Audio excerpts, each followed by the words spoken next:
Good morning. My name is Claudia Brown Coulter with Brownie Culture. I'm a divorce mediator and I help you create a customized divorce that you can uncouple consciously and respectfully.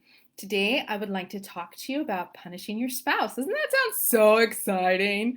It's just kind of like, you did this, I'm gonna get you back.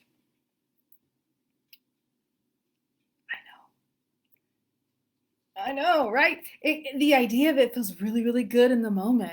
Like, I can't believe you did this. You know what? I'm gonna do some of my own dirt too.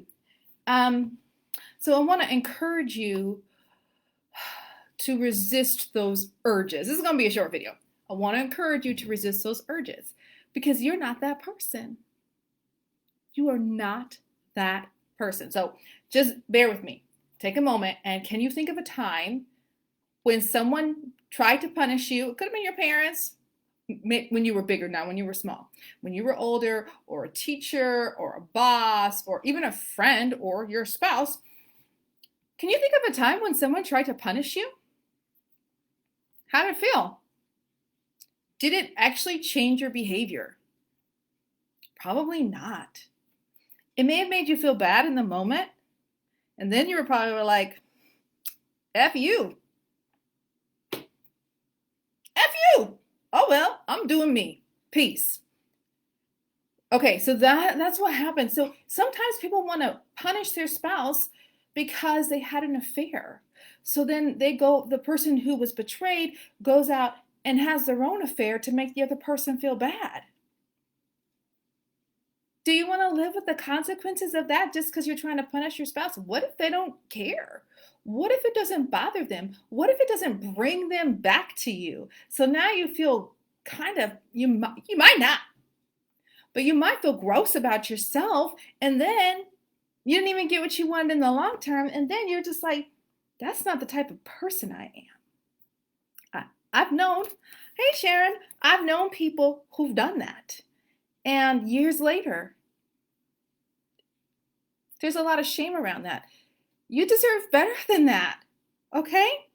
Sometimes people punish spouses because they had the affair and the spouse was like, oh, hold up, I'm leaving, I am done. And so the person who had the affair, it's crazy. They feel entitled. I am entitled to have my dalliances and you can't do anything. So now I'm going to turn everyone against you so that you're the bad guy. I actually, those people who enable that behavior. They're kind of called flying monkeys.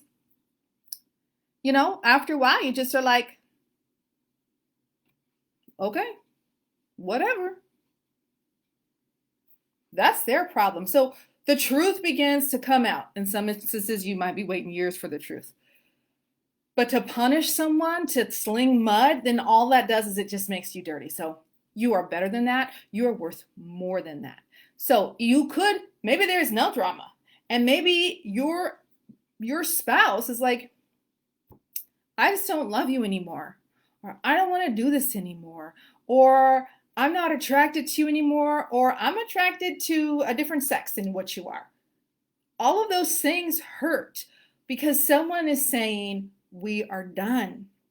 And so it is a really real temptation to punish your spouse. And what happens when you do that is you drag things out. Your divorce takes longer. And if you are trying to punish them by spending all of the money, once you file for divorce, you actually can't do that. That's not allowed. But if you do it before and you're punishing them and you're stealing all the money, you're taking all that money, that's less money for you guys to have in your future life. That's less money for your kids to have. And if it's okay to be angry, and it's okay to be angry for a long time. This is divorce. It's not like your pet died. And think about your pet dying and how horrific that is and how terrible that feels. Well, when you go through a divorce, nobody picks sides. Nobody's like, well, I don't like you because your pet died. But people pick sides in divorce. So it's like you're going through a death. And so you're going to be angry for a while. That is okay. But if you continue to fuel that anger by trying to punish your spouse, it is going to poison you. It's going to hurt your children if you have any children. it's going to hurt your prospects of future love, because when you punish someone, you're not letting them go. They said to death do they do us part, but then they were like, oh, I want to take that back. I like to say, people say like it takes two to tango. It takes two people to ruin a marriage. That's not always true. So a lot of times it's true. It's not always true. That's what I like to say. It takes two people to get married, one to get a divorce. Because if that other person really wants a divorce, you can't stop them.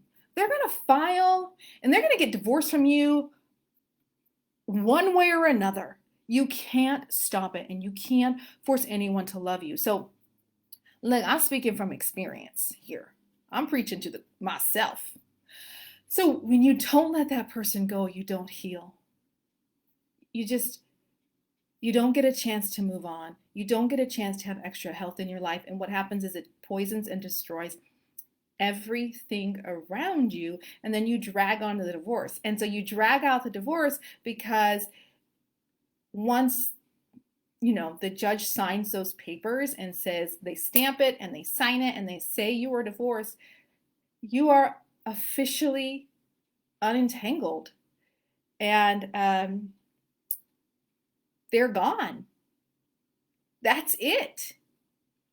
And it's really, really hard. Now, people take a long time. They agonize over divorce.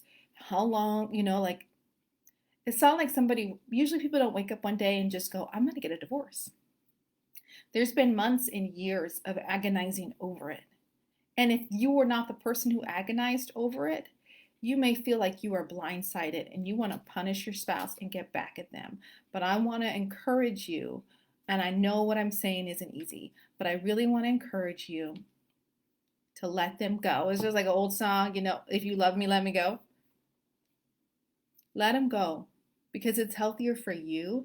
And this is a beautiful opportunity for you to love yourself, for you to care for yourself, and for you to find somebody who will value and appreciate how amazing you are. Now, what I'm not saying is don't reconcile. If there is a chance to reconcile, do that. That's great. Oh, I hope that happens for you. But if that doesn't, let them go. You have to put your weapons down. I just ran into the store today of somebody who was a flying monkey, who thinks I'm a horrible, awful person. And I had to make that decision. I'm not going to let that ruin my day. And I'm not going to let that ruin the type of person I am. Because one day, maybe at the end of the world, because that's what it feels like, but one day, the truth will be known. And my goal is that when that day comes, I don't even care. I don't care. I don't care. Bless you. I'm going to keep moving on because I'm not going to let someone's attempt to punish me destroy me and destroy my life and destroy my son's life. Life is too beautiful. Life is too wonderful. Okay, that is all I have for you today. Please, please, please, please take a moment. Consider your actions. Really get introspective and think, am I trying to punish this person? And then if you are, see if you can come about things a different way. Because the only person that gets hurt in that situation is you. And I don't want to see you more hurt than you already are. Guys, have a great weekend. If you're catching the replay, go ahead and hashtag replay. Thank you all who joined me live. If you want more information about this, if you want to just kind of chat about it, you can go ahead and send me a DM. Please do. I would love to talk to you about this. I'm not a therapist, but I would still love to talk to you about this and just encourage you. I know it's hard. I know it's hard. And I know divorce can be scary, but I'm here to help you be calm and to get you through this. Okay? You guys, have a wonderful day. You deserve a wonderful day. I will see you soon. Okay. Thank you. Hey, Christine. Bye.